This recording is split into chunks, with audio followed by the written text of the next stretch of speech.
This is The Truth with John Gordon. Assaulting the narrative. Destroying the lie. Unearthing the truth. I want the truth! This is The Truth with John Gordon.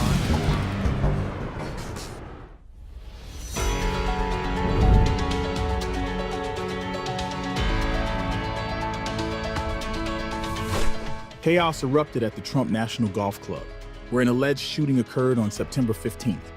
Police evacuated and secured the location from all directions. We're joined by our correspondent, John Gordon, where he participated in the press conference held by the sheriff's office. Behind me is the entrance to Trump International Golf Course, where President Trump was playing golf this afternoon, when the Secret Service spotted a rifle barrel pointing through a fence on the fifth hole of Trump International Golf Course. The Secret Service agent identified the individual as a threat. He fired 4 shots, according to news reports, on the would-be assailant, who then fled. Dave Arundel, the Palm Beach County prosecutor, said that his prosecutors were in the process of drawing up charges as we speak, but they may defer to the feds, who may want to prosecute the would-be assassin federally.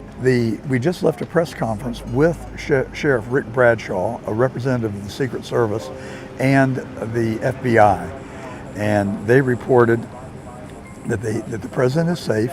He is secured at Mar-a-Lago. The suspect is in custody. Evidently, that Secret Service agent fired 4 rounds of ammunition, but is not believed to have struck the suspect. The great news is that he didn't strike the suspect, and they were able to capture him alive, and they'll be able to develop information from that individual. Was he working alone? And why was that perimeter not more secured? That fifth golf hole goes all the way up to the road. There's a small buffer in between where the would-be assassin was hiding and laying in wait. I'm John Gordon, and we'll keep you posted. Who was this alleged shooter? Why did he do it? And was he caught? The alleged shooter was Ryan Wesley Routh, and he is in custody after being identified as a man seen with a rifle at Trump's golf club in West Palm Beach. Routh was captured in his vehicle that was spotted on Interstate 95. Routh appeared in a federal courtroom in West Palm Beach on Monday, where he was charged with 2 gun-related offenses: possession of a firearm as a convicted felon, and possession of a firearm with an obliterated serial number. It is my pleasure to now welcome to The Truth Adam Hartage. He is a retired intelligence officer. This guy has packed a lot into his young years. He has served or worked in 4 wars, 6 deployments, and has worked in 40 countries. Is that right, Adam? Yes, sir.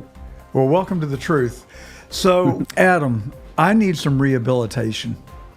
I am as discouraged and concerned about the country that we live in as I have ever been. In fact, I have always celebrated living in America. I have thought that it was the most wonderful country on earth, and that it would only continue to get better because we were doing all the right things. We were taking care of people who couldn't take care of themselves. We were making college education available to anyone who wanted it. And you could go out and earn $1 million. All you had to do was come up with a decent idea and mix that with a lot of hard work, and you could become a millionaire. I mean, what was there not to like? What is going on? What is your assessment? Yeah, those were good times. I was actually just lamenting this last night with my wife, and saying, boy, I long for the 90s, when the biggest scandal in the world was the sitting president of the Oval Office receiving some extracurricular activity support from one of his staff. I know where you're going. Those days. I really do. I miss those days. And there seems to be a real sort of nefarious turn that things started to take post 9/11. So, and I think, frankly, what we're seeing today is all part of the same kind of cancerous growth. You had this neocon society. I mean, in fact, I was part of it. I was a diehard military guy, believed 100% in God and country and freedom and apple pie and all that stuff. And I mean, I've taken the oath of office many times, and I went away for a long time, and all the operators and stuff like myself, we went away, we went to war, we did our part, and we come home, and then we finally understand why all the veterans that hang out at the VFW are grumpy all the time. And it's because they've all been lied to, just like we were lied to, just like every generation that goes to war since World War II has been lied to. And it seems that ever since we went to this Bretton Woods, post-World War II, alliance world, Cold War, fiat-backed currency, central bank system, it seems like ever since then, we have had a policy in place of endless wars, forever wars, and bolstering the defense military industrial complex, of which I was a part for many years. And I mean, I see it very clearly, and I've seen it in environments around the world. So I think that's where we are. But let me just tell you one hopeful thing that your audience, I think, needs to hear, and that is all the nefarious stuff that is going on. And I do think that we're in a spiritual war, straight up tyranny versus freedom, good versus evil. This is, angels and demons fighting out in the open type thing. So if you're not a religious person, I would get a little bit spiritual and get to know God a little bit and get your family business in order, because I do think it's going to be a rocky and turbulent time. But in the end, God wins, and God does smile upon him. We are the last light on the hill, the shining beacon where truth and liberty will prevail. And guys like yourself and myself will not let that light go out. So don't worry about that light being extinguished, because it ain't going to happen. Well, I have lived 71 years, and I have observed that good triumphs over evil. Right now, it just looks like the odds are stacked against us, but I certainly embrace everything that you just said, and I do personally pray every day, multiple times a day, and the prayers always include safety for the United States. So let's back up just a little bit and talk about your role in. Were you a spook? Is that a fair conclusion to draw? And for who? Yeah. Whose payroll were you on? So I was a spook of spooks. I was from the agency that we don't discuss. I started out prior in the defense world, though, as a defense intelligence agency officer. And so I spent about, I think, 8 years there before going over to the other side. But in that role, I was what they call a farm-trained field tradecraft officer or operations officer. So a classic spy. It's not even really a spy. It's spy handler. It's spy master kind of thing. But it was a fascinating career. I loved it. I absolutely loved the mission sets, the kind of work we got to do, and I really do feel like the people who are out there still jobbing at the pointy end are, their hearts are in the right place. They take that oath seriously, and they risk life and limb to do the job. A lot of times that is not appreciated by perma-state bureaucrats. It's not appreciated by the chain of command or higher ups, but the guys and gals that are on the front line every day get it done, and more because of sense of duty than trying to impress their boss. So where were you stationed? Where did you conduct the majority of your espionage? Okay. Well, I was stationed in quite a few places, but I'm not going to tell you the answer to that last part. That is literally the one thing, so. Okay. Well, interview's over. You don't talk sources, methods, or operations. Those are the big three: sources, methods, and operations. So I can give you the general overview. I can give you my take on what I'm seeing. I can give you some broad strokes of my career, my background, but I will tell you, I've done the wars. I was one of General Flynn's guys. I served under him. I know General Flynn pretty well. We still keep in communication. It was very much an honor to be one of his guys. And I was very good at my job, very successful. I did war zone service. I did the National Task Force for high value targets, hunting them down globally. I did a lot of counterterrorism stuff. I did the Afghan war, the Iraq war, some other what I call sport wars or conflicts. I kind of refer to myself as a battlefield tourist because, as a case officer, you have a lot of autonomy to run either in the field with, soldiers, guys who are on the ground, you're embedded with your infantry outfit that's in the far outreaches of, the hinterlands, or you could be, wearing a suit and going to an embassy function. So there's a lot of leeway, and it really just becomes the kind of job where you just do whatever is appropriate for the mission for that time to accomplish whatever you want to. So you wear what you need to wear, you do what you need to do, and you go where you need to go. That's the general gist of it. Well, I'm really grateful for the opportunity to get to talk to you. And I've got so many questions, and you touched on so many things that I think about regularly I'd like to unpack. You indicated that you felt like our country took a wrong turn after 9/11, or I'm not sure how you characterized it, but that's when the train got wobbly. I'm a little older than you are, and my paradigm is that we really got off the track on November the 22nd, 1963. And I was home from the fourth grade with the flu. I woke up at 12:30 after having slept for like 15 hours. And I said to myself, and I remember like it was yesterday, I said to myself, if you don't get out of bed, you're never going to get well. So I drug myself out of bed, put on some pants, went downstairs to where I knew my mom was going to watch as the world turns every day at 1 o'clock. And as I walked down, and our listeners are tired of hearing me say this because I've told this story numerous times, but I walked down the stairs and she said, "Oh, John, come sit next to me." And my mom was a very loving, nurturing person. So that wasn't an particularly unusual comment, but the tone of her voice foreboded that something was terribly wrong. I sat down next to her and I said, "Mom, is everything okay?" And she said, "No, John, the president has been shot." As a 10-year-old, I couldn't assimilate that. I could not comprehend what she was trying to tell me. And we sat in front of that black and white television for the next 4 days. I watched John peer under the flag looking for his dad.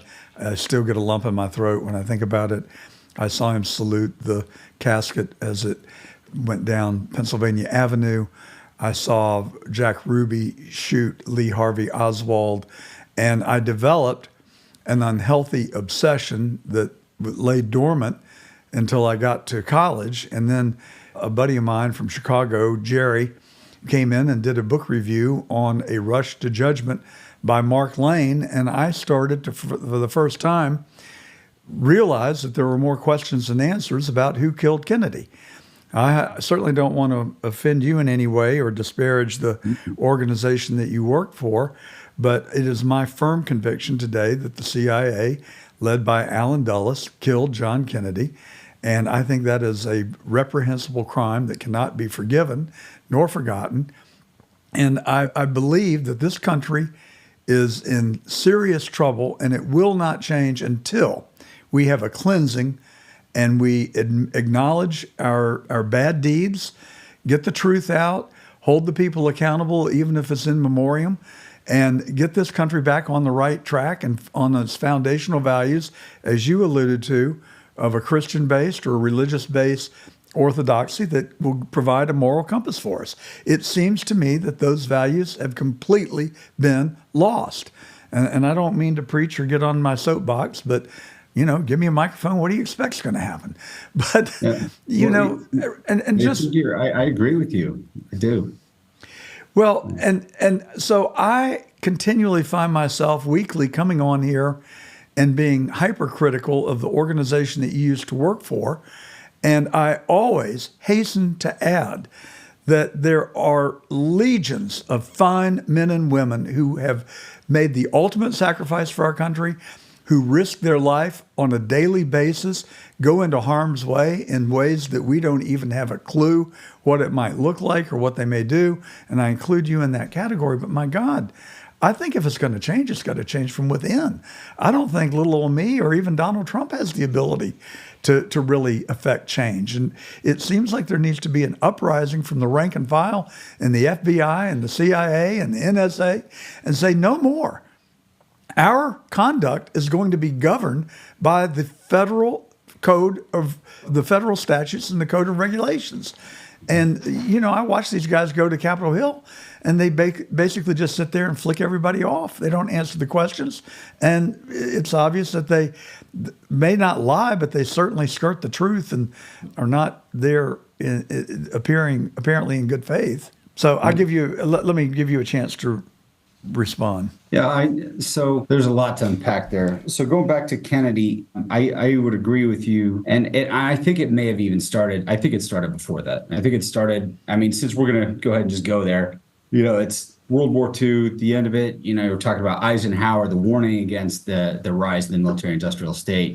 At the end of World War II, we had the establishment of the new monetary world order, Bretton Woods, as it were. And then what's also, okay, let's go back even further. The establishment of the Federal Reserve. So that's when it really started to go off the rails. So the income tax that never existed before, the income tax that was then imposed, the lack of uprising by my grandfather and his generation. And, fast forward to then, we have a couple of world wars. We never had a world war before the Federal Reserve. And then poof, within 3 years, we had one. And then we got a second one. So that was fun. And we got a Great Depression before. And we had, some ups and downs. But then we started a world of easy credit, and we closed the gold window in 1933, to where then in theory, we had the gold, but we wouldn't pay foreign central banks the debt that we owed in the gold. And so we ultimately cut them off. And then finally in 1970, I think it was 1 or 2, Nixon closed the gold window for the American people, made it illegal, to do anything, to own any kind of gold or silver. And, now here we are in modern day, where you've got people that have been so dumbed down by this educational system that doesn't teach them anything about either civic duty, personal responsibility, accountability, truth, objective reality, morality. None. It doesn't teach them anything. And it doesn't even do a good job at the basic stuff, which it is supposed to teach, which is reading, writing, and arithmetic. But that's a long-winded way of saying, I think the train went off the tracks long ago by mankind's inherently greedy and dishonest heart. So we've seen that worldwide. We are now in a situation where you have, in essence, neutered the entire American population, because you've got the majority of Americans that don't even understand the first thing about what our country was founded on, what the entire concept of America is, what Judeo-Christian, morality and ideology is, what the theology of anything that started something good. So we basically, it's like that third generation of billionaire, trust fund baby that has never had to work for anything in their life, and they get given it all, and they have no understanding of the value of money, and they just absolutely destroy their own fortune. I'm shaking my head in violent agreement. I think you are so right. And I look back on my own parenting, and I've got 3 great sons. I love them to death. But, my wife and I, without ever discussing it, I know that we had a tacit agreement that we wanted their lives to be better than ours. And we had good lives, but we worked. We worked, and we were disciplined, and we had to go to church. Somewhere along the line, the concept of sex, drugs, and rock and roll and not going to church on Sunday has really done great harm and injury to us as a people. And we have lost a lot of our moral compass, I believe. But this notion, and I had a great interview, I've thoroughly enjoyed the interview with Secretary Wilbur Ross a couple of months ago. And he said that we had created a generation of sensitive, hypersensitive people, and that it was the result of our having basically coddled them. And in my case, I plead guilty to trying to protect my children from the harshness and the meanness of the world. And I just think that was not doing them a service in the long run, because the world can be a tough place. And I think the more you teach a child to stand on their own feet at an early age and defend themselves and take up for themselves, but that means allowing them to take some hard knocks, is a true life experience that we should not have deprived our children of. Am I making any sense at all? You are. It's interesting because I have 2 young kids. My daughter is 9, my son is 6. And, we kind of talk about some of these things, and I've explained to them both, this may sound like strange parenting, but I've explained to them both that they are going to see a lot of tough things in their lifetime, and that it is my job as their father to prepare them for that.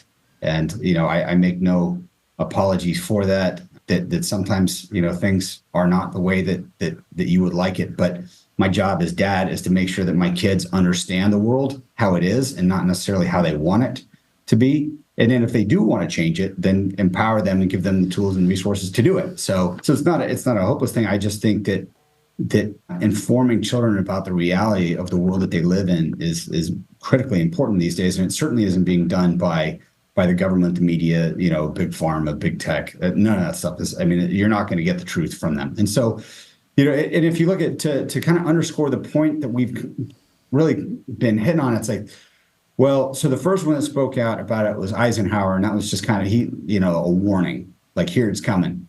The next one to speak out about it was Kennedy, and they killed him for it. Yep. And then, not soon thereafter, MLK Jr. was assassinated. And why was he assassinated? Well, because I think he was speaking truth about the human rights movement and about the corrupt powers that be that were already in halls of power. And so then fast forward to Reagan. Reagan, is maybe not necessarily as in line as he needs to be. And then Hinckley is there to send him a little warning, and they get Reagan back in line. And then the next guy to speak out, wait a second, hold on. After Reagan, we had who? Well, you left out Bobby Kennedy.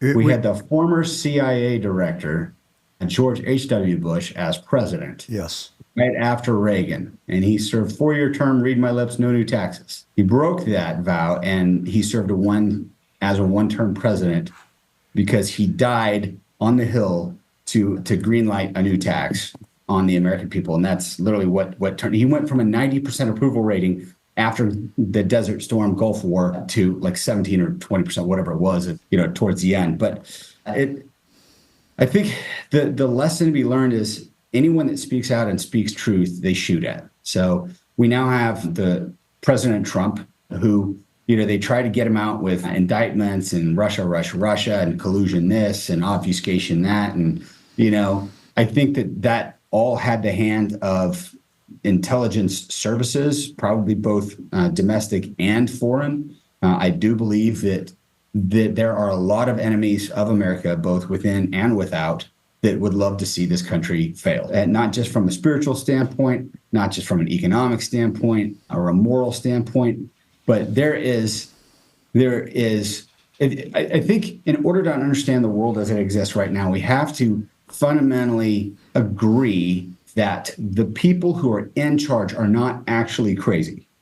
They may be stupid, they may be misguided, but they're not crazy. And so if you look at the things that have been the policies that have been instituted, whether it's the Ukraine war, the coup in Ukraine in 2014, the obvious, illicit trafficking hub that it is, the global playground for, bioweapons, drugs, human trafficking, and Hunter Biden's business dealings. It's all a very, very, very, very openly corrupt system at this point. It's in your face.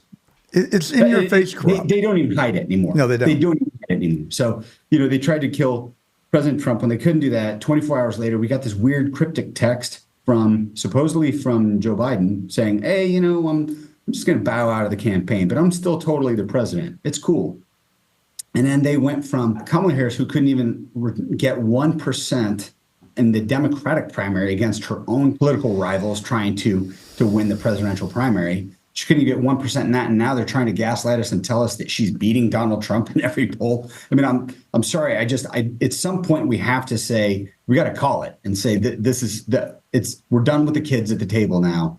It's time for the adults to step in and put some order back in this. I realize that what I'm about to say could be horribly misunderstood. So let me finish the thought before anyone jumps to any conclusions.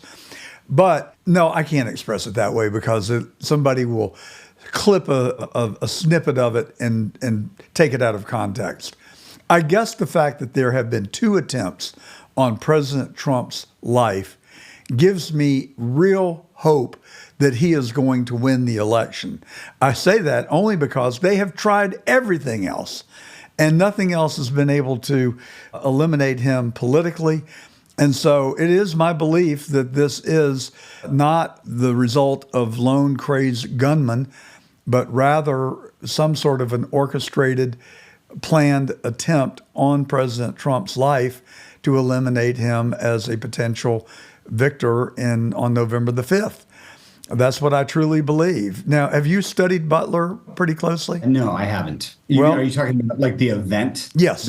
Okay, sure. And I've talked about it a lot. I feel like I know about as much as anybody else does that has paid attention to it and talked about it. But when you say study, I mean, I don't know that I have any higher fidelity on it than all the information that's publicly Well, let available. me ask you this, and this to me, I could be mistaken, but I've spent an inordinate amount of time looking at Butler. I've literally gotten my hands on everything I can read and watched every YouTube video and every news account.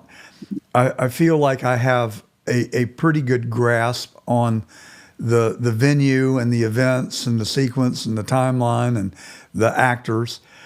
Does the name Maxwell Urich mean anything to you? It doesn't to me, but All right. So, do you recall that there was a white van that was shown on the day of the assassination being towed away from the venue? yeah.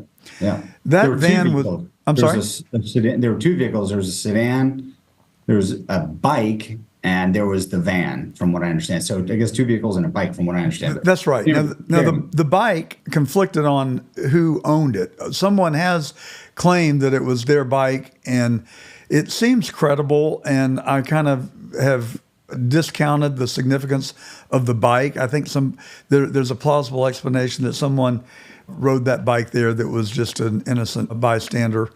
Did not have any role in anything other than coming to the event. I could be wrong. It was in the wrong place at the wrong time. So, and there was a backpack which was mysterious, and not fully answered to my satisfaction.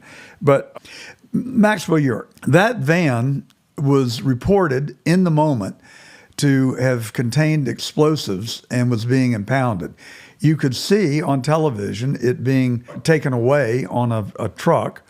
A wrecker, and it is alleged to have been to be owned by Urich Munitions of Mesa, Arizona.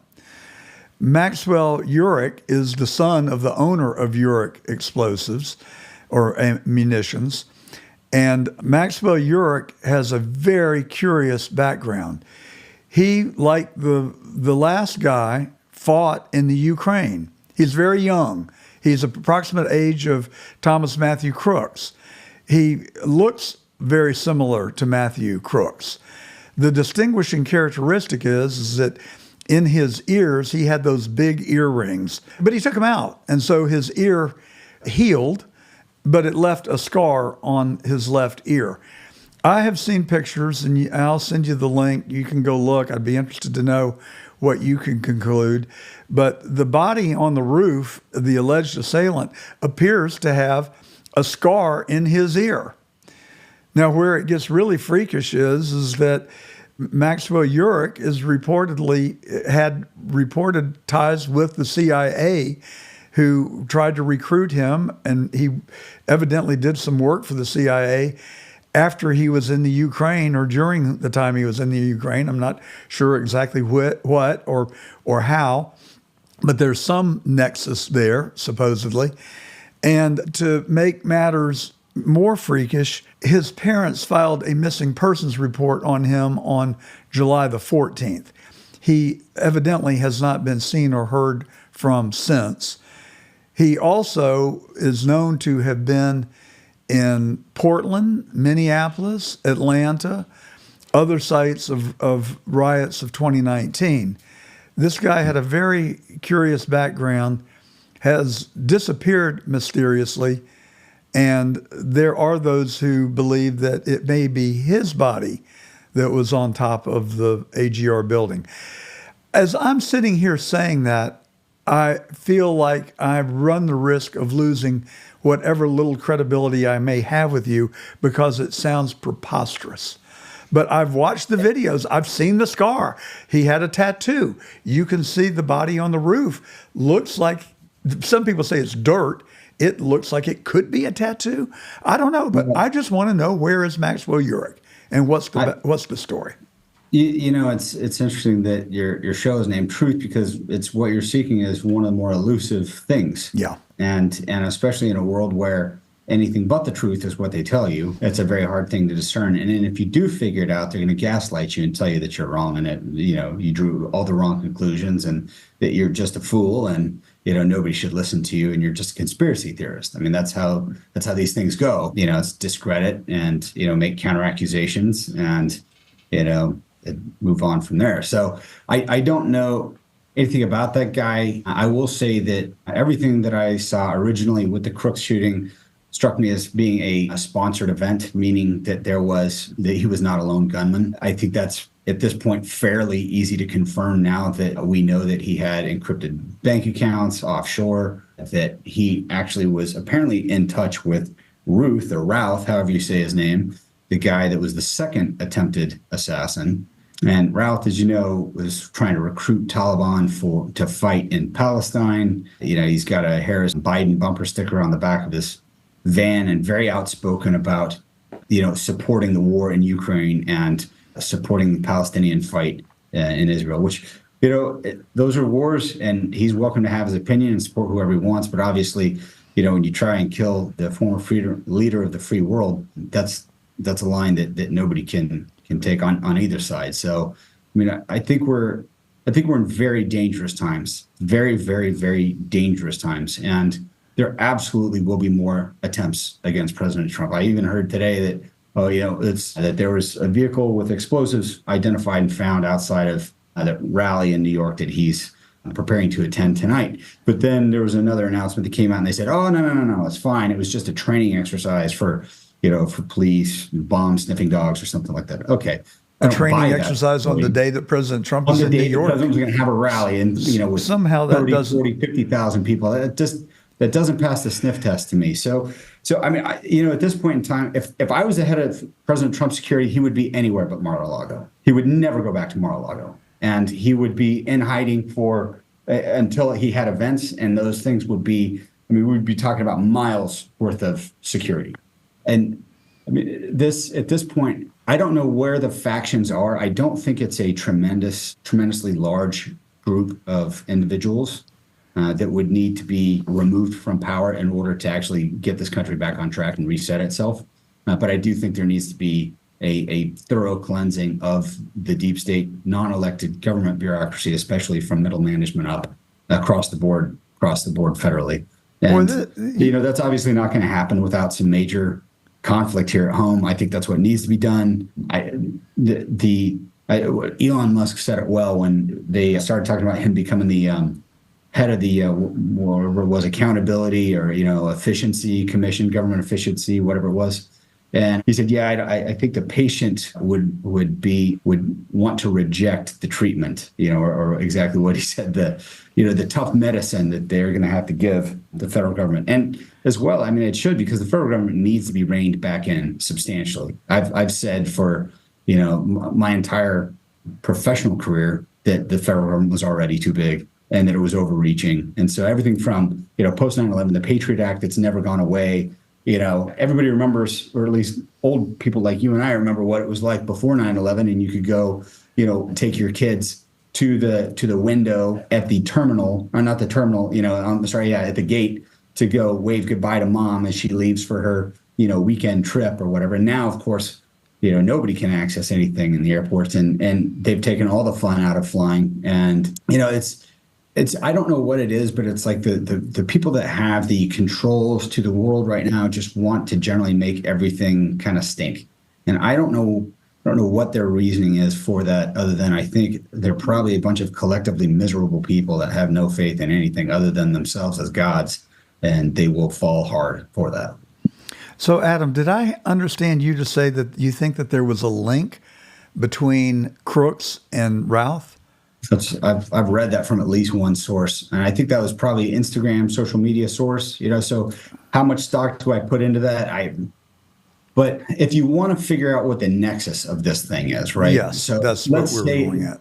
Yeah. So let's say that they didn't have any connection at all. Okay, fine.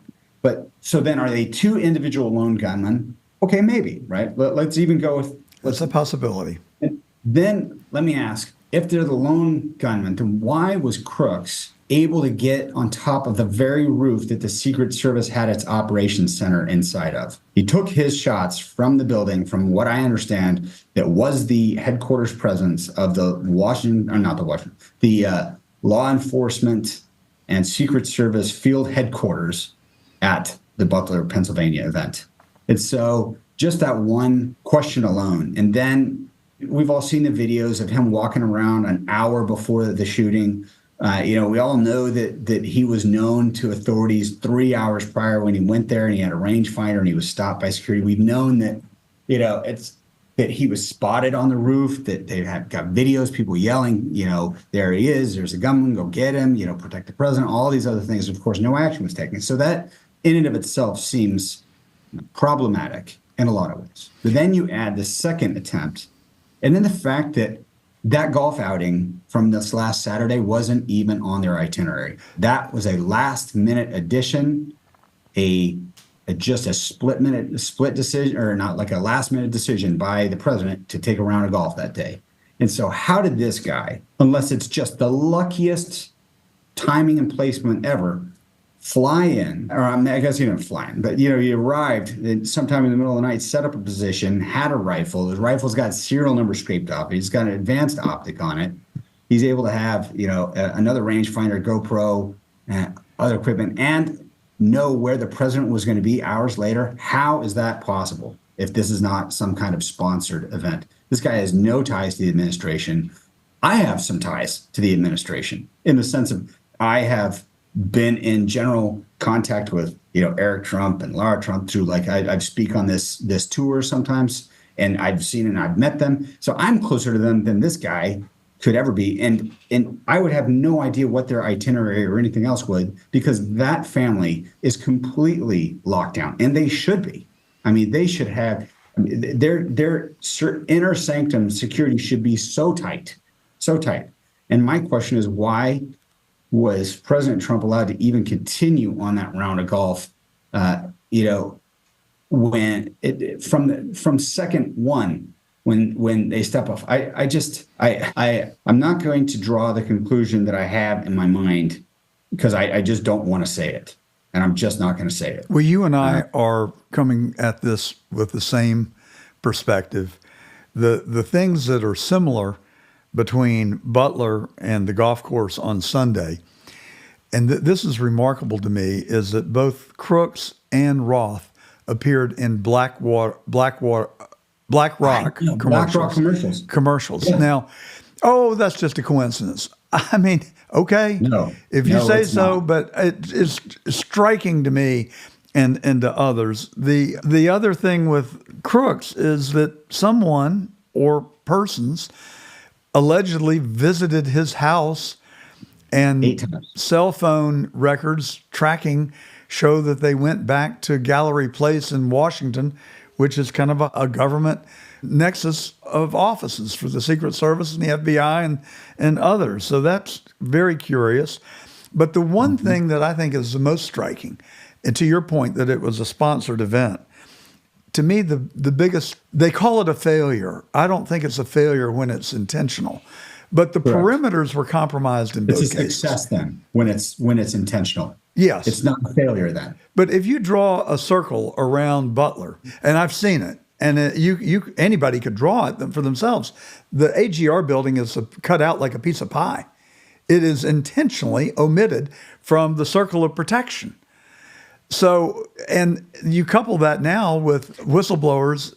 I don't know they're whistleblowers. They're local law enforcement officers who've come forward and said, we very intently told the Secret Service that we were concerned about the AGR building, and the Secret Service said, we will cover it. Yeah. Quote, end quote. But they didn't. So this and it is wasn't one of those casual conversation. Just 2 or 3 Right. times they had that conversation. Yeah. I've seen the videos too, and I'm sorry to interrupt you. No, I was just sorry. going to say on that note, so then it's like certain questions back. It's like, well, why wasn't the Secret Service there the morning of the briefing, for the morning briefing to talk who's going to be on what comms, if there's an emergency, who's going to take charge, where's local law enforcement, lead law enforcement, what's the primary exit, the secondary exit, the third exit, if we're going to get them out here by helicopter, we're going to take them out by, you know what I mean? Like all these are just the standard stuff that any security detail would look at, and they would say, wow, okay, there's a water tower over there, let's have somebody covering that. There's a slightly sloped roof that looks pretty dangerous, let's not put anybody on that. It's 150 yards away and it's slightly sloped, so there's no way that an assassin would go up there. So let's, they didn't cover that, which apparently was a little bit of an oversight on their part. So the evidence is mounting up to be pretty significant that it is a sponsored event. Where's the accountability? I mean, the people in charge are not responding to sitting United States senators and congressmen. Yeah. And they're withholding information and they're not being transparent. How do we, for goodness sakes, we got the fox guarding the hen house. Yeah, it's as bad as it's ever been. And I would say, I don't think that those changes will be made willingly, the changes that you just talked about. Well, my belief is that if Trump does get reelected, that he is going to have a lot of knowledge that he didn't have in his first term. He's going to have a lot of know-how that he lacked in his first term. He's going to have loyalists. That there's a fair election. If there, well, that's that. There you go. There's the footnote. But I think the deep state knows that if Trump gets elected, their goose is cooked. He will come after them because of violations of the laws of our country and the laws of God. And they should be punished for that. And I'm not looking for retribution. I'm looking for accountability. I'm looking for the rule of law to take effect. So you think, last two questions, and you've been so generous with your time. And let me just say, Adam, I've met some people that worked in intelligence. You're one of the most candid and real people that I've had the pleasure of speaking to. And not only do I appreciate the sacrifices and the service that you made for our country, but I sincerely appreciate your coming on this air and speaking truthfully with me, as I believe that you have. So thank you for that. You think Mar-a-Lago is vulnerable. I live across the water from Mar-a-Lago. My wife walks our dogs. I guess I shouldn't say it on TV. She walks the dogs at midnight.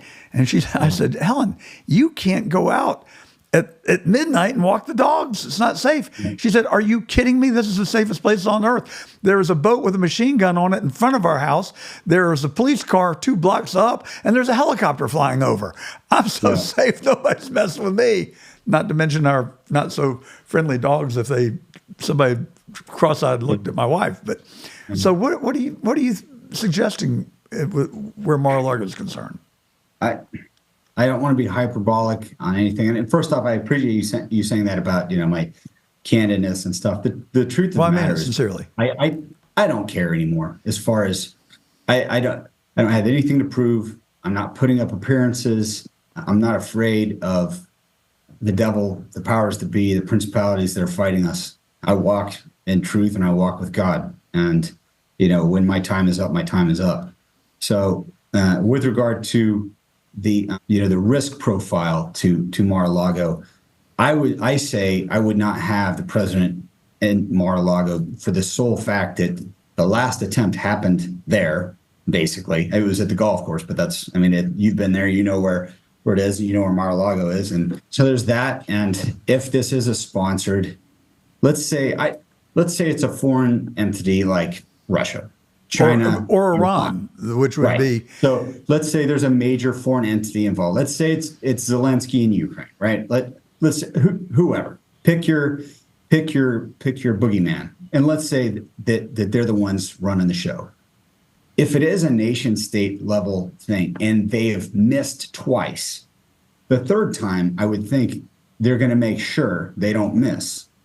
That's why I'm saying all of Mar-a-Lago I would treat as a risk, a target, that a high profile target area at this point. I would say I don't know. I have no information about that. Yeah, I'm not stoke fear. I'm just saying if you think about this from just a basic if you're a kid playing the game of Risk, or, what are you going to do to take, that Central Asian country or South America? You know what I mean? It's like nation states do not have friends. They have interests. And right now, the United States is a paper tiger, and it's a very weak country from a leadership standpoint, from a direction standpoint, from a morality or a clarity of purpose or focus or function. All of those things are huge problems. I would not at all be surprised to see everyday American men and women having to stand up as we, the militia, and take this country back. I am not calling for that. I am saying that is the thing that is on my heart that scares me. I think that that we would be foolish to deny or not to observe that there is an undercurrent rising and building based on what you have said. And I don't want it either. And I think that there is an easier, more effective way. I've said on this program repeatedly, if the people that we're in Pittsburgh and Philadelphia, the people who are listening to us there, every single one of you need to get 2 people and take them to the polls who are otherwise unlikely voters. I've got a guest coming on later in the show. He is a religious figure, and he works with the evangelicals. And he has told me that there are 90 million Christians in America, and only 50 million of them go to the polls. 40 million Christians would make the difference in the election. We don't have to have a civil war. We just need a citizens' revolt. And that revolt can take place on November the 5th, 2024, by every single one of us doing our civic duty, getting to the polls, and taking 2 people with us. We can solve it in 5 weeks.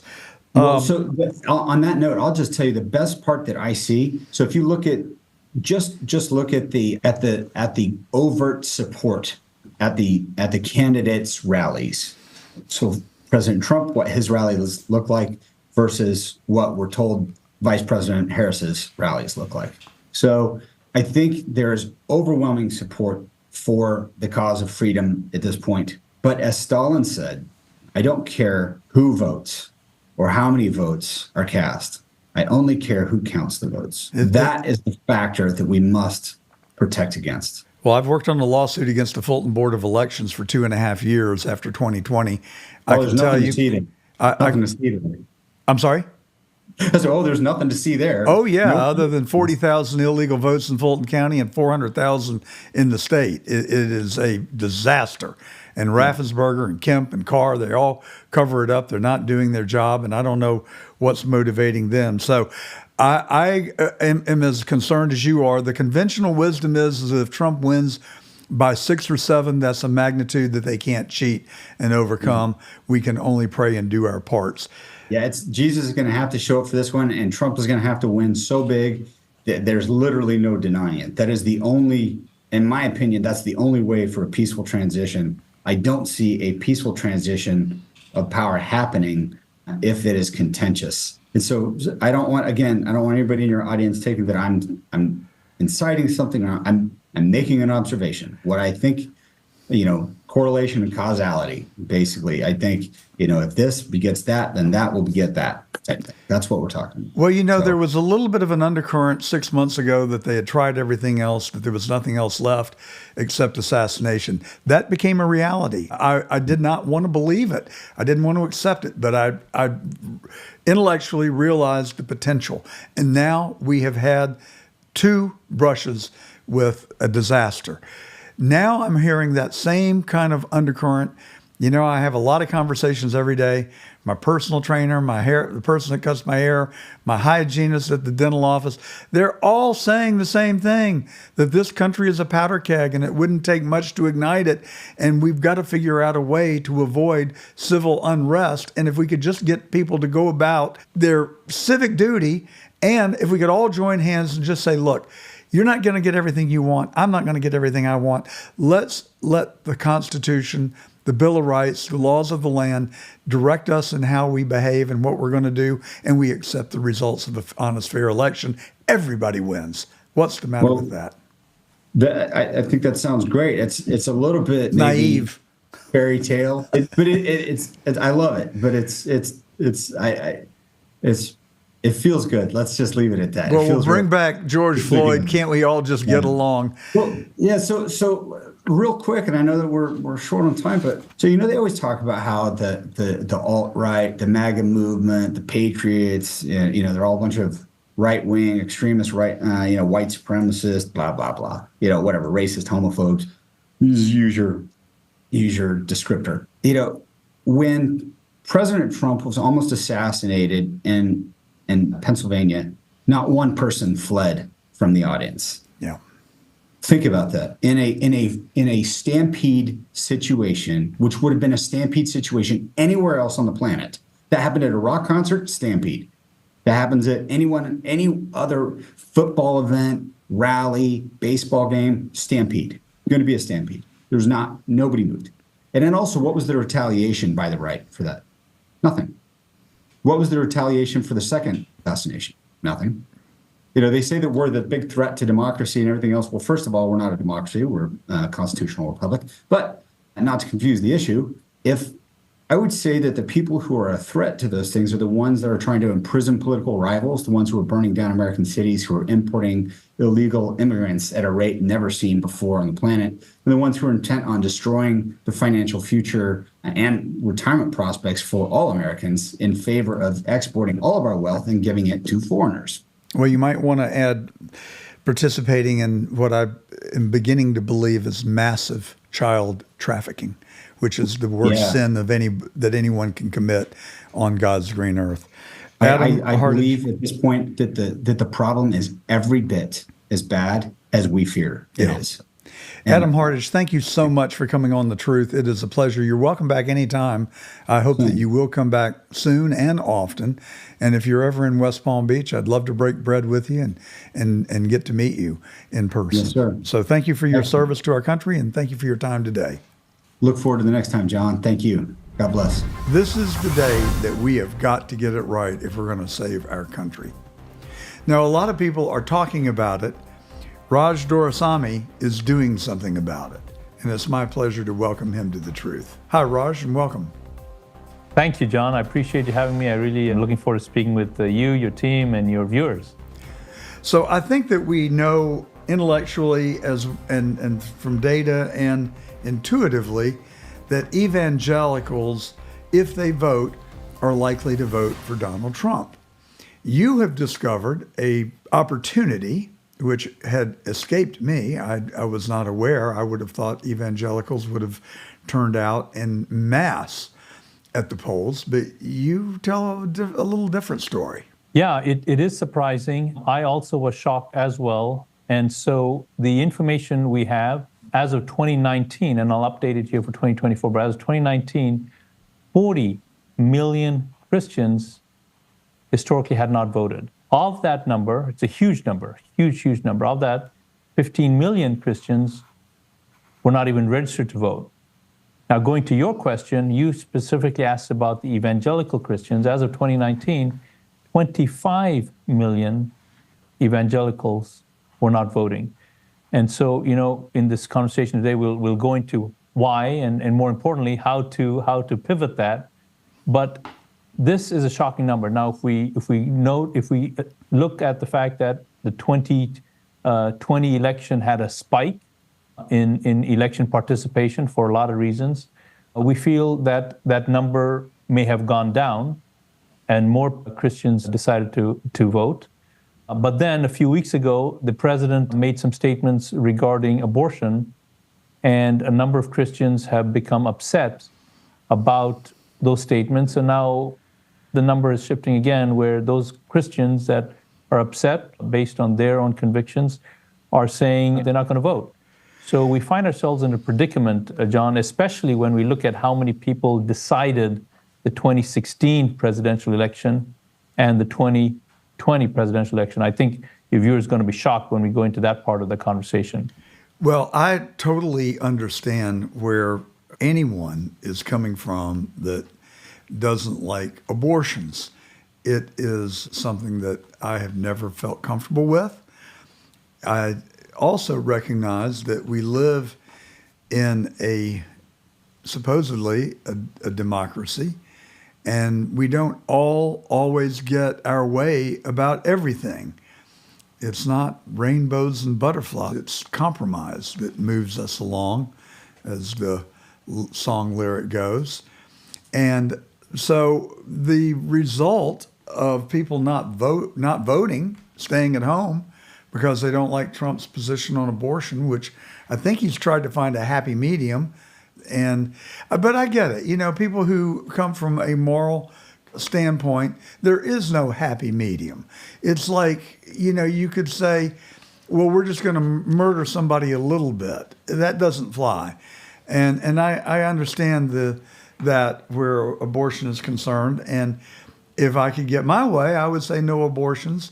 I might grant exceptions under certain circumstances, but so I'm more like those people than not. On the other hand, we cannot afford to stay away from the polls because that de facto gives it to Kamala Harris, and she and Tim Walz are going to allow late-term abortions, and they're going to pack the Supreme Court, or they're going to pass a law to reenact Roe v. Wade. It is the worst possible outcome.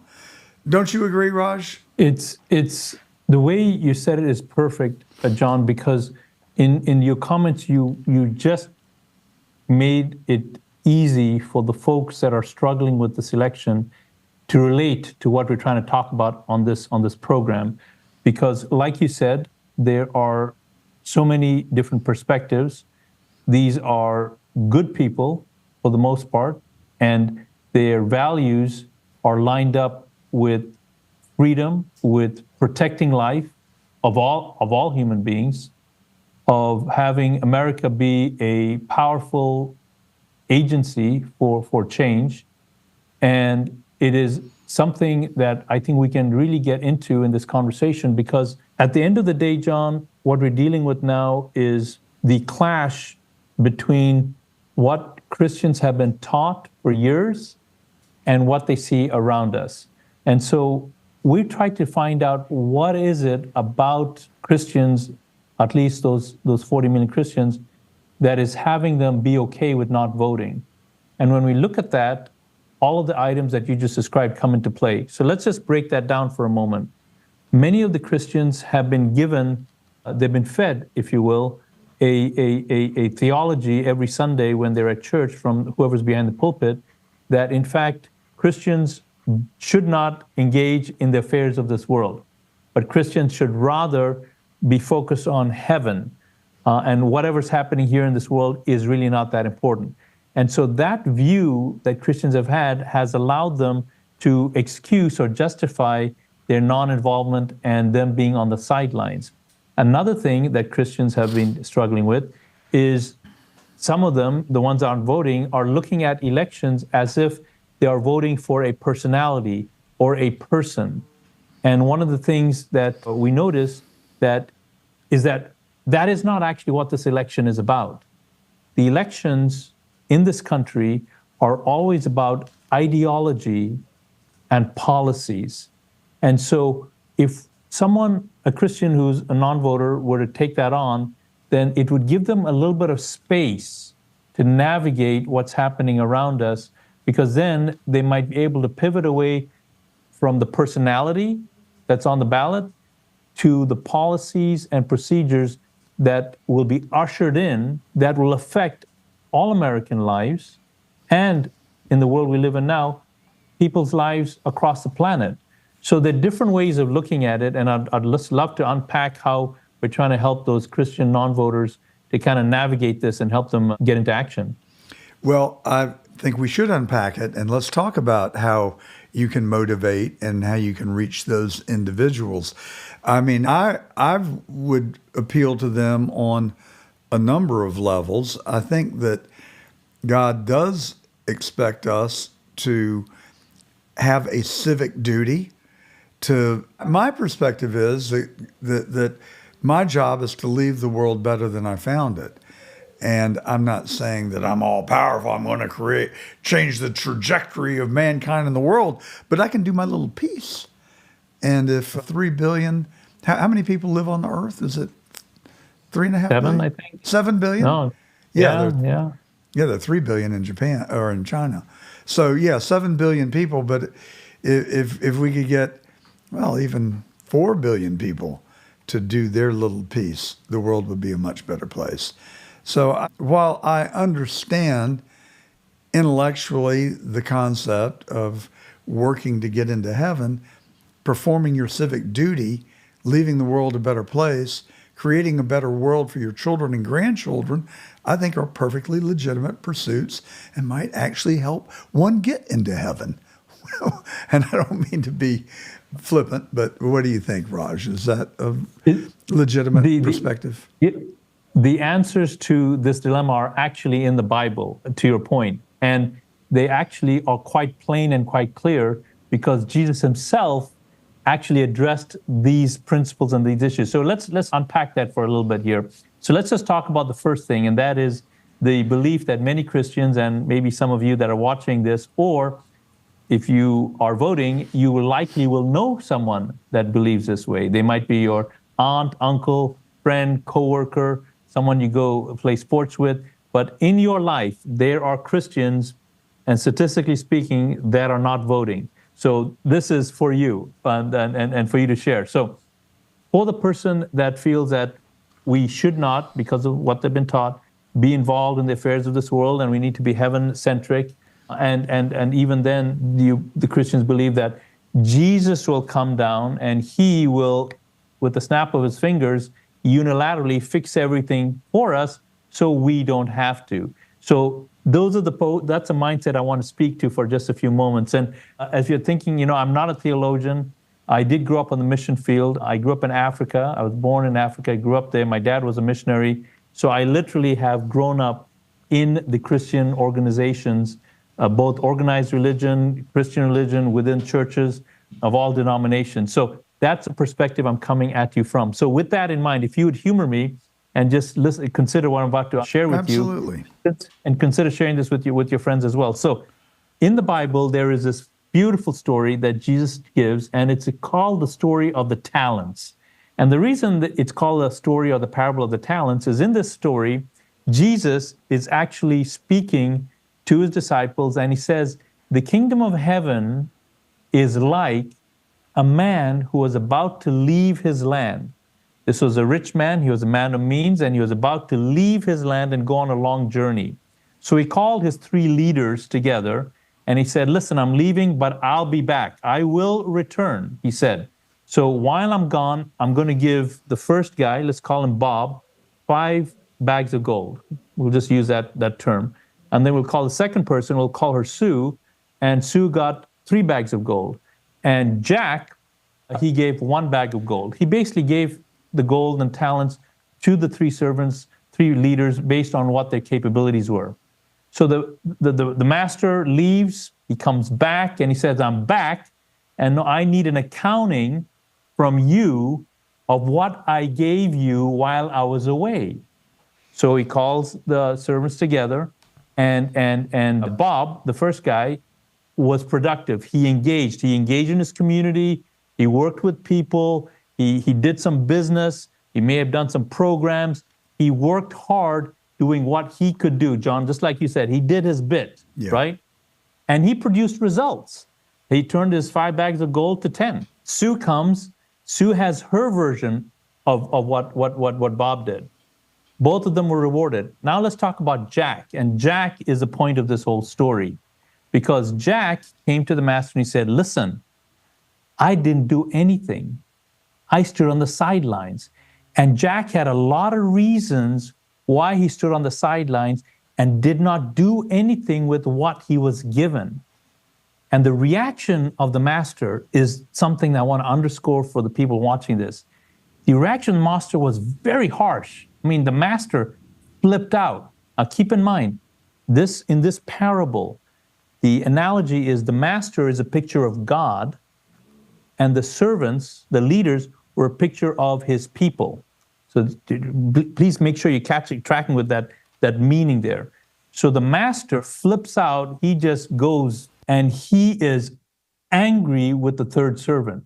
Key thing here, The third servant did not he did not kill anyone. He didn't sleep with anyone's wife. He didn't steal any property. He didn't do anything wrong, except he did not engage. He stood on the sidelines. And the master throws the servant into hell, and it's very, very harsh. So why did I bring all of that on your show, John? The Christian that is sitting on the sidelines, who has a litany of reasons for why they're sitting on the sidelines and not voting, we're asking that Christian to reconsider and consider that when we stand before God, because we all will, He will ask us, what did you do with this gift called America? Why do you call America a gift? Well, John, you were born here. I was born in another country, but I'm here now. And I will tell you that this republic is a gift. The people in Venezuela do not have what we have here. The people in Russia do not. The people in Ukraine do not. The people in the Middle East do not. The people in Zimbabwe do not. The fact that we are born here with the freedoms that we have is a precious gift. So I am driven, John, to be honest with you, with this idea that we as Christians have got to engage and be stewards of this gift that we've been given, because the Master God is going to call us to account and say, what did you do? And I don't want to be that guy who stood on the sidelines, because according to that story, things went very, well, I'll just say it. He was cast into hell for sitting on the sidelines. So we're calling on people to practice what Jesus said, because in addition to this parable, he also said, I want all of you individually, he was talking to us directly, I want you to be the light of the world. I want you to be the salt of the earth. He did not say, I want your pastor to be the light of the world. I want your pastor to be the light, salt of the earth. He said that to us individually. And light is simply making things known when you're in a dark place. That's what light is. So when you see all of the things around us, all of this darkness, this legalization of being able to perform gender-altering permanent surgery on minors without parental consent, that's happening. When you have fentanyl coming across the border and becoming a scourge on our young people in neighborhoods of every color and neighborhoods of every socioeconomic standing, this is darkness. When you have the assassination, 2 assassination attempts on a political figure in America, with now a bomb threat we got discovered today, this is darkness. So Christians, how do you spread the light in this darkness? You speak, you spread awareness, and you express your voice through your vote. And that is how I feel that Jesus' expectation is on us, John, because we want to be very considerate of what he is expecting, not from what the pastor told us, not what from some movie told us, but what from the Bible tells us. And I think it's quite clear, John. The way you said that, Raj, is so powerful and so right on. And I just am speechless, really, about what a wonderful way that you presented that. And I think that, just getting right down to the crux of the matter, it is my belief that if all of us do not go to the polls on November the 5th, if our vote is not registered and cast by then, we very much run the risk of losing this country. And then what we will get are late-term abortions. We will get open borders. We will get a policy that decriminalizes crime and defunds the police. We will have gender alteration by teenagers without any parental, not consent, but even knowledge. And then, as you say, just the ruthless grabbing of power, stooping to no known lows, including assassinations. I think it's a dire day. And so the message is compelling. How are you going to get that message out? And clearly you're one person. I'm sure you've got people in your organization. I know you've got the Rally for Our Lives coming up. Tell us about that and any other strategies that you have to get the word to these 40 million Christians and get them motivated to participate. Yeah.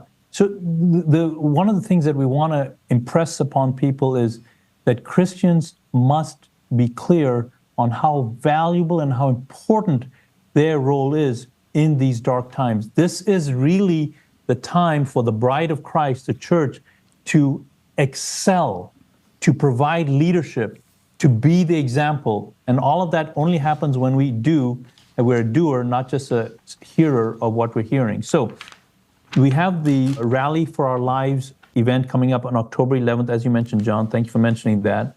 The website where you can get the information there is honorhiscross.org, honorhiscross.org. Now, how does this actually mechanically happen? Specifically, how does this all transpire? So we have got resources, many of which have been provided by our colleagues in other organizations, where you, as an individual, if you go to honorhiscross.org, you can find out what the deadline is for you to register to vote if you haven't. You can actually register to vote. You can find out who's on your ballot, what's on your ballot. You can find out where and when to vote. So we have that aspect. The other thing is, with regard to this event, and you mentioned, how do you scale this, right? How do you scale this? And so our intention is, we have this event that's taking place on October 11, 2024. It's a Friday, 6 p.m. Eastern here in Venice, Florida. The address is right on our website. You can get it from there at honorhiscross.org. But what we will do is we're going to simulcast that event, not live stream it, but simulcast that event to specific locations throughout the nation. So in this country, thanks to the work of Captain Seth Keshel, an intelligence officer, retired, he has identified 30 counties in the country that are likely to decide the outcome of this event, this coming up election. And so it's our intention to simulcast the event on October 11th from Venice, Florida, to as many of those locations as possible. Now, if you're watching this and you're interested, if you're watching this, likely you're a voter, because John's show is a powerful show. You can't be watching this and not voting. So likely you're a voter, but you probably know folks who are not voting. This is why we're presenting this material to you. In addition to that, if you are interested in helping us get this out to these 30 counties by hosting it, by coordinating with people that are in those locations, we're making it very easy for you to get in touch with us. All you do is text the word DEFEND to 91776. Text the word DEFEND to 91776. You can go right to your phone. It's just like a text message. You just send it to 91776 and you put the word DEFEND. And that'll put you in touch with us, and you can be part of our team of volunteers, help scale this out to those 30 counties. You can also be part of the folks who spread this information from this website to your friends and neighbors. My friends, I so need to convey this to you. The thing that the Bible is always emphasizing is that the Bible is always encouraging us, wanting us, admonishing us even, to be a doer of what we hear and not a hearer only. And this is where we need the men and the boys to separate, right? Because anyone can post stuff on social media, anyone can, but when it comes to actually doing things in the real world that make a difference, being like the Good Samaritan who just didn't observe the fallen colleague, but went out of his way, became uncomfortable, went out of his way, spent money, spent time to care for the person that was injured in the Bible, that is where we need to come to. And if we do that, you heard John say it, and he's 100% right. If a few of those 40 million Christians engage, my friends, the victory is ours. Not only in these election processes, but any aspect of our culture that is falling astray. It is simply a matter of the believers having their voice heard, because there's so many of us and you are all deeply connected to Christ.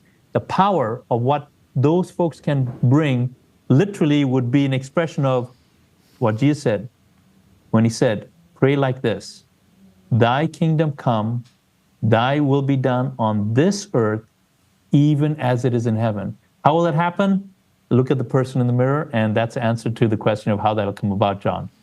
Raj, it seems like in my little pea brain that if we wanted to get the message to these 40 million Christians, that the best, most efficient way of doing that would be through the pastors. Or do you have an outreach to ministers, and are they receptive?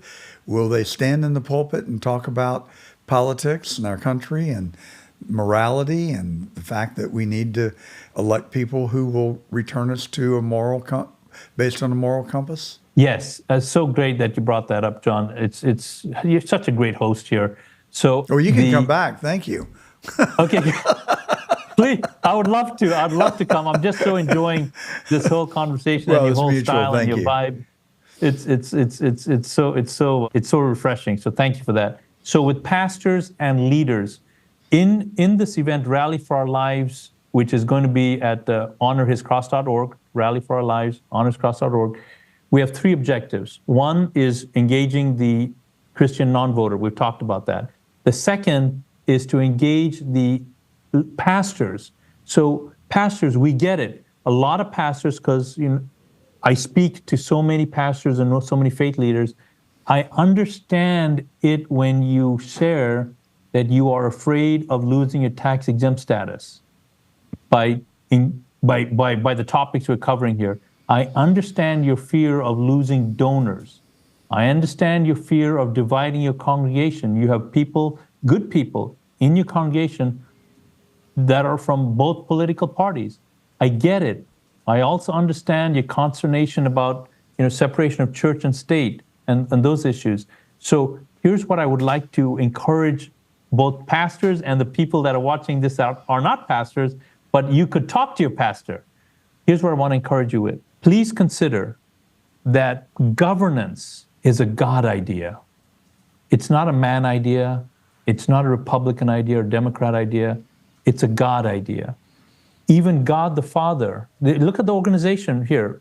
Even before Adam and Eve were created, you have God the Father, God the Son, God the Holy Spirit. You have organization. When God created Eden and put man there was organization. He said, hey, here are fruit trees, here are trees for food, here's gold, here are minerals, here's water. I want you to leverage all of this. I want you to have dominion. I want you to subdue that. And I want you to prosper and multiply all of this. Governance is simply organizing people and resources for the benefit of the people and the environment that they're in. So this is all part of what God had orchestrated right from the beginning. So today, pastors, even though you may be reticent about endorsing a political candidate or even a party, if I may be blunt, there's no excuse for not engaging your congregation in governance.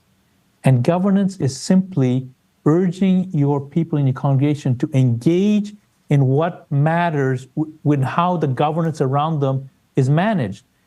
It's your school board. Who's running for school board? It's nonpartisan in many parts of the country.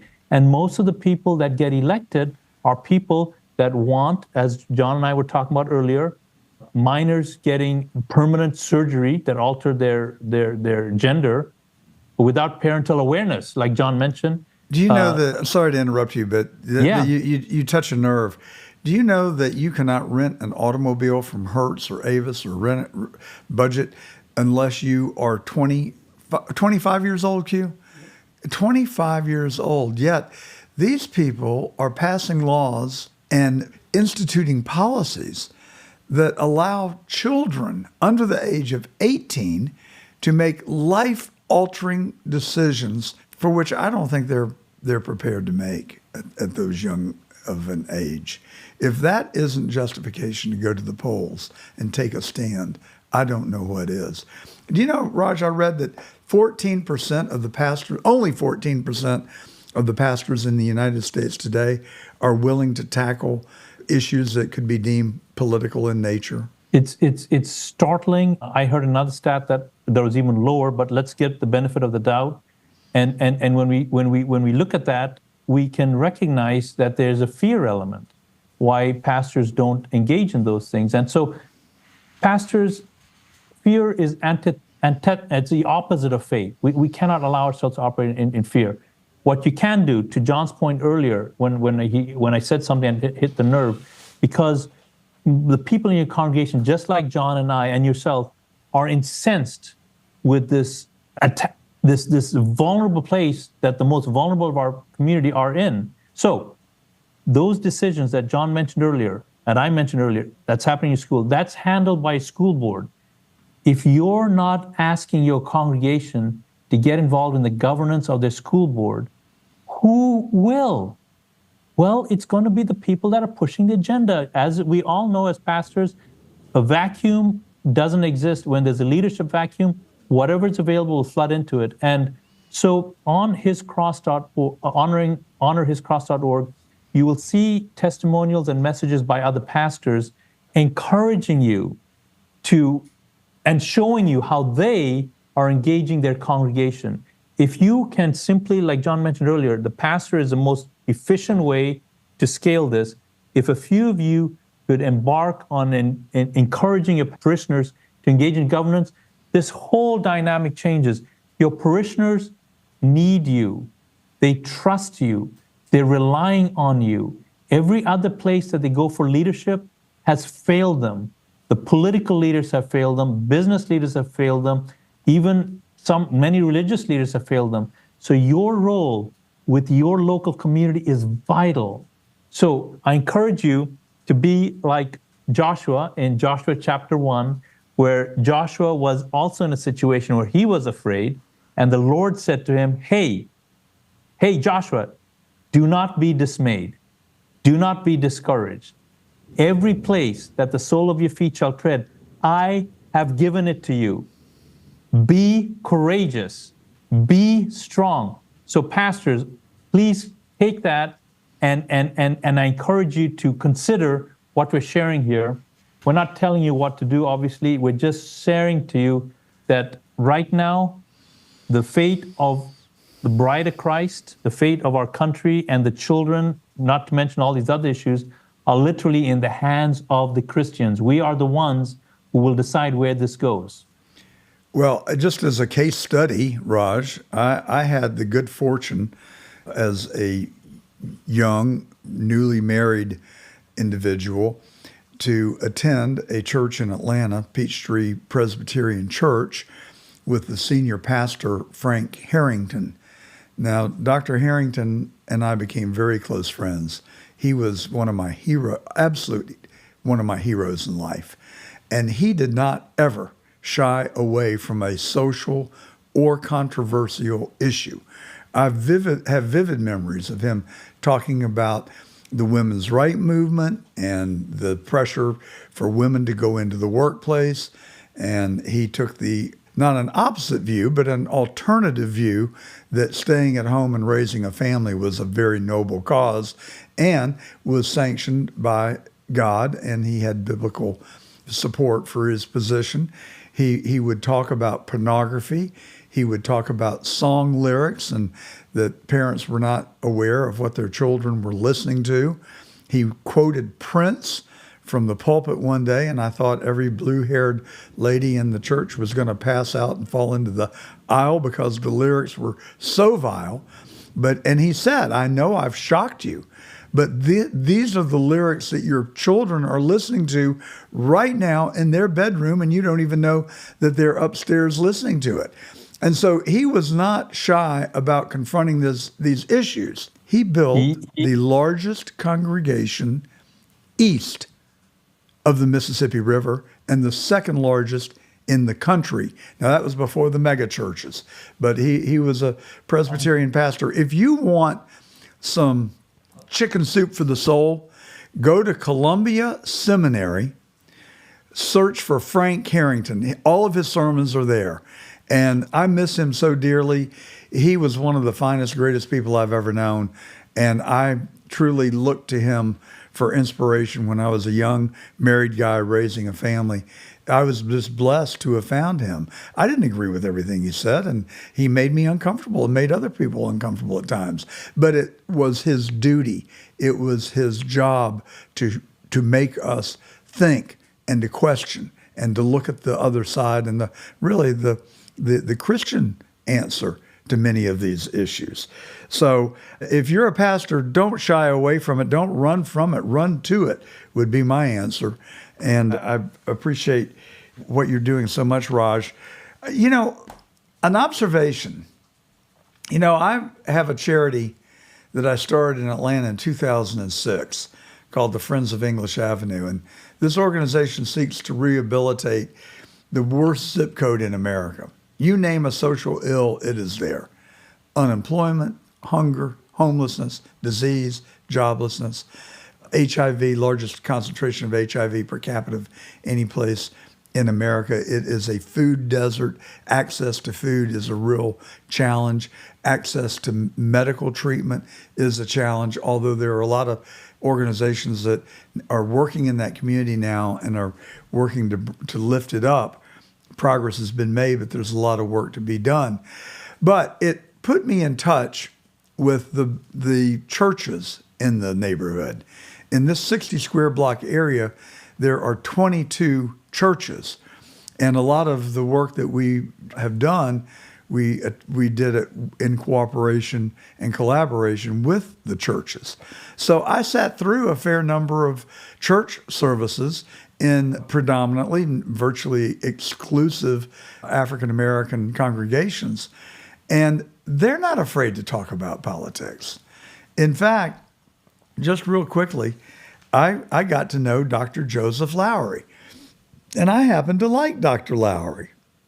And I thought that even though his politics were way far left from mine, I liked his commonsensical approach, and I did not consider him to be a divisive person.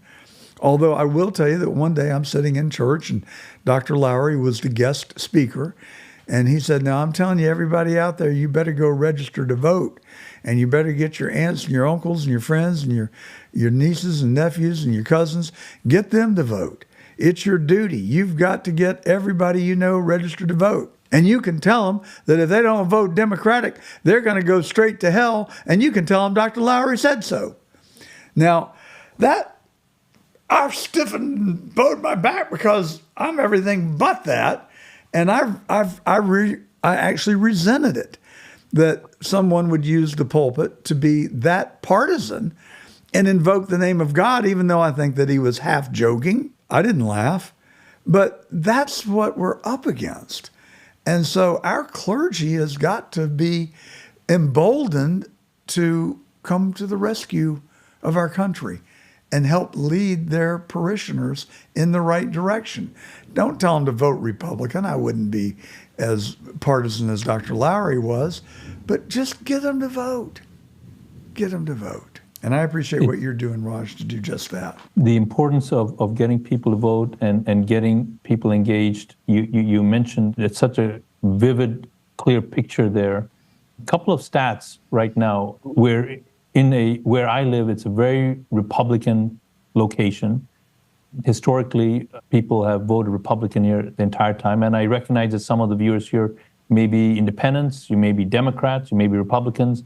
The thing that I wanted to mention, because of the story you just mentioned, John, is right now in many very conservative areas, and this is Florida, by the way, where we have Republican governor, a super conservative majority here, Republican supermajority, over 80% of the vote by mail requests that are coming in from Democrats. In addition to that, the Democrats that are requesting the vote by mail are Democrats who have not voted for years. So just consider the math there. What is happening is the Democratic Party is being highly effective in re-engaging their dormant Democratic members. People have not voted. Well, you're being more charitable than I would. That sounds like here we go again with ballot harvesting and stuffing the ballot boxes with non-legitimate practices to get votes into the process. So I hope that what you're saying is right. Look, if they can invigorate the base and get them to come and vote, that's democracy. But just don't get absentee ballots for people who have not voted or not voting and fill them out and send them in. That is a violation of the law, and that's what my biggest fear is. I fear that the Democrats will do what they've done before, and they will cheat. Why would they do that? Because they got away with it without any consequence whatsoever.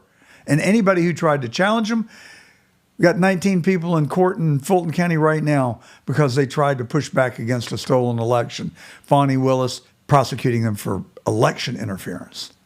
It is just enough to make you crazy.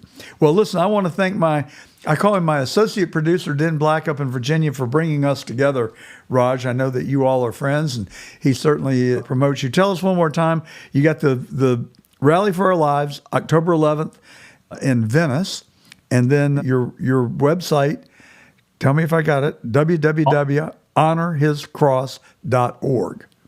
Yes, honorhiscross.org. We'd really like to see you there. We'd like to get your assistance, people watching, to get that event put into these 30 counties. So please do contact us, text the word DEFEND to 91776, or you can follow us on our social media that I think your producer will be putting on the screen here as well. Well, thank you so much. We were talking to Raj Doraisamy, and he is a fine opinion leader that comes at it from a theological perspective. And I think Raj has got it figured out, I hope, and I wish you every success. And sincerely, thank you for the work that you're doing. Thank you, John. It's such a pleasure to have been here. So great to be on your show. Thank you, Raj. And you're listening to The Truth. I'm John Gordon. We come to you every Saturday at noon on the John Fredericks Radio Network. We are in Memphis, Nashville, Atlanta, Richmond, Norfolk, Philadelphia, Pittsburgh, and the entire state of West Virginia. We also come to you on the CDM Media Network. They have 13 worldwide digital platforms. Their philosophy is telling the truth. It gets them throttled, it gets them censored, but we are honored to be presented on their platform. If I could ask you to do just a small little favor, if you would go to one of our websites, find us on Getter.com, Rumble.com, YouTubeLive.com. Hit the live button on any one of those, search for John Gordon Truth, and just hit that subscribe button. Like us if you do. It will help us expand our reach. That's The Truth. I'm John Gordon. Have a great weekend, everybody.